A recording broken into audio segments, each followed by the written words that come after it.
getting interesting because while we enter into these last chapters, God is speaking.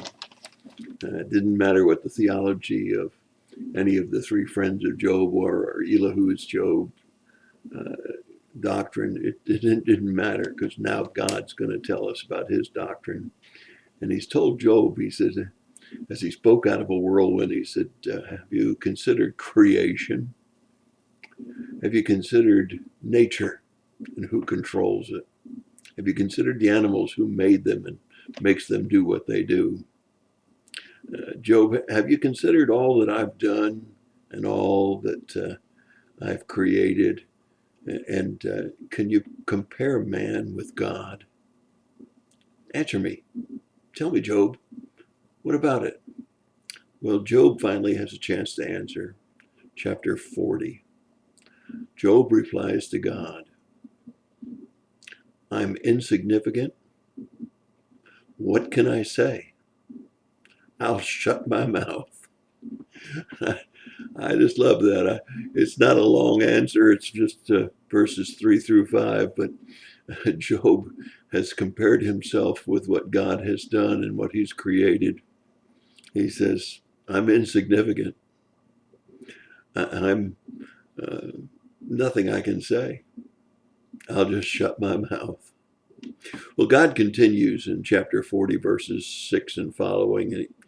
He comes out of a whirlwind storm this time, and he says to Job, he says, let me just ask you this. Why don't you put on your big boy pants? Gird up your loins, he said. And you can instruct me if you can do these things. Will you annul my judgments? Will you condemn me so that you can be justified? Do you have strength that I have?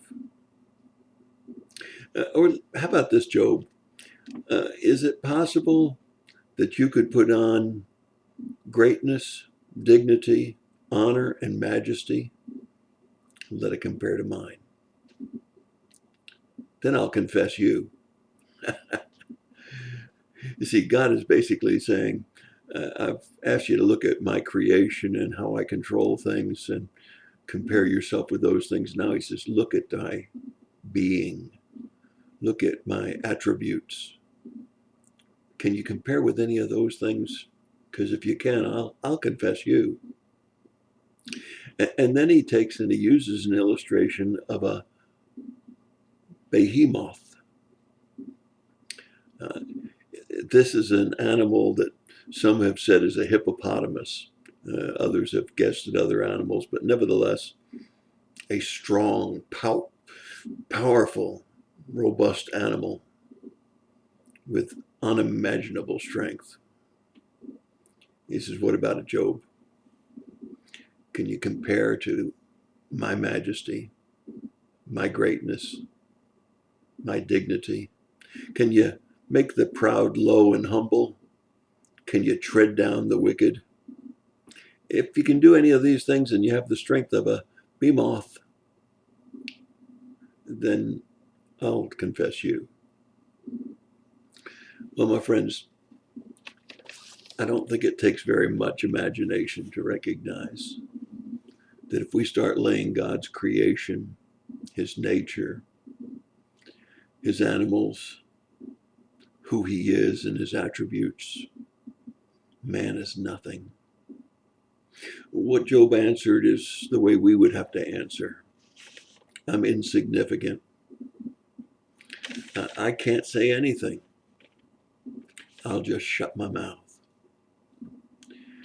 Well, Job was coming to a place where, in spite of all of his suffering and all of his pain and all of his not being able to understand any of it, that he recognized that he was insignificant alongside of God. There was nothing he could say. And so he just shut his mouth. That doesn't mean you get mad at God. It doesn't mean that you have to disbelieve in God. At no time does Job ever start to doubt who God is or that he exists. As a matter of fact, As I was looking at this particular section of scripture, it reminded me to look back again at the three friends that first came. They believed there was a God, and they believed in the greatness of God. When the fourth man arrived, he too believed in God and the greatness of God. How can we look around at all that God has created and all that he controls and not believe there is a God? And if there is a God, and he created us, and he tells us over and over again from the book of Genesis to book of Revelation that he loves us, that he has a wonderful plan for our lives, that he wants us to have life and have it abundantly. How can we not recognize how insignificant we are, but how blessed we are?